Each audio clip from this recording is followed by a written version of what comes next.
চাঁদনামা গানটা হচ্ছে হিট, কারণ ঈদের জন্য। আমার দাগি আর বরবারটাই লাগছে ভালো। Amazing, mind blowing. Okay okay, কেমন ছিল ভাই একটু বলে দিন। ভাই অস্থির অস্থির, মানে একদম বাংলাদেশের ইতিহাসে সেরা। এর উপর আর কোনো অভিনয় না। ওকে ওকে, শাকিব খানের ফ্যান হয়ে গেছে ভাই। আনকমন পুরো আনকমন। বাংলাদেশের ছবি মানে কল্পনা অস্থির, তামিল ফেল ভালো ছিল, অনেক ভালো ছিল। আমার জীবনের সেরা মুভি কোনটা?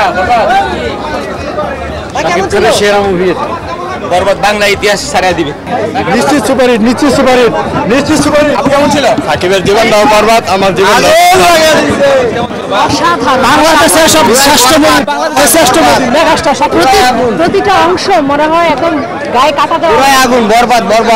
ভালো ছিল, অ্যাকশন, ভায়োলেন্স, ইমোশন সবকিছু মিলে ভালো ছিল। অনেক ভালো ছিল, অনেক দ্য বেস্ট মুভি। জিল্লু ওয়ালদে, এটা অসাধারণ ডায়লগ। পুরো আগুন আগুন। সিনেমাটা দেখলে কেমন লাগলো ভাই? অনেক ভালো ছিল, একদম পয়সা ওসুল ছবি ছিল। আরেকবার আসবো দেখতে।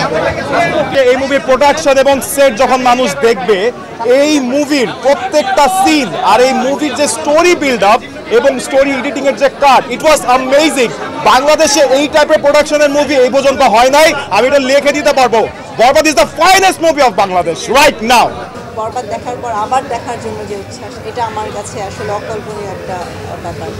হল মালিকদের সবারই রিপোর্ট হচ্ছে ভেরি গুড রেসপন্স, মানে ওনারাও ভালো রেসপন্স পাচ্ছেন সব জায়গা থেকে। ইভেন আপনার মফস্বলে যে সিনেমা হলগুলো আছে সেখানে মোটামুটি হাউসফুল চলছে।